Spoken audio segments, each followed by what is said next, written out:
Иницијативата на ДУИ пред Уставниот суд за преиспитување на уставноста на одлуката за распуштање на собранието утре ќе се најде на дневниот ред пред уставните судии. На веб страницата на Уставниот суд стои дека предмалку е променет дневниот ред за да може оваа иницијатива да се разгледува утре. Иницијативата ја поднесе пратеникот Талат Џафери. Со тоа ДУИ поднесе иницијатива за преиспитување на уставноста на одлука за која партијата гласаше во собранието. Опозицијата во Македонија е одговорна за неприфаќањето да учествува на парламентарните избори, од страв дека ќе изгубат, посочува Даниел Сервер, американски поранешен дипломат, професор на Универзитетот Џон Хопкинс, при средба со новинарите во Србија.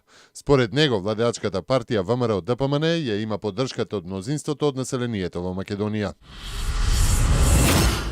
Хојт Брајан Ји, заменик помошникот државен секретар во Стейт Департментот, утре доаѓа во Македонија. За сега нема детали за агендата на средбите на американскиот дипломат во земјава. Ји во Македонија беше во март годинава, кога разговараше за спроведувањето на договореното од Пржино и подготовките за изборите. Транзитирањето на над милион бегалци низ Република Македонија на еден масовен и неорганизиран начин е директен ефект од конфликтот на Блискиот Исток врз нашата држава. Во справувањето со бегалскиот бран, Македонија одлучи да биде дел од заедничкиот европски одговор, изјави министерот за надворешни работи Никола Поповски во воведното обраќање на конференцијата Конфликтот на Блискиот Исток и Северна Африка, зголемување на транснационалните закани за безбедноста на земјите од Западен Балкан.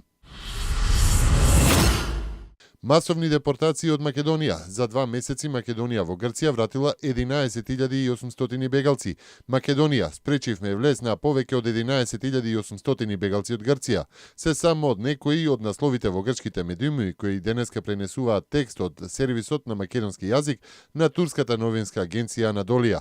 Анадолија викендов објави текст со наслов: од затворањето на Балканската рута во Македонија откриени 11.803 илегални мигранти, во кои се пренесува МВР дека од 8 март годинава, кога земјите членки на Унијата ја затворија западно-балканската рута, за 2 месеци спречен е обид за илегален влез во Македонија на 11.803 мигранти.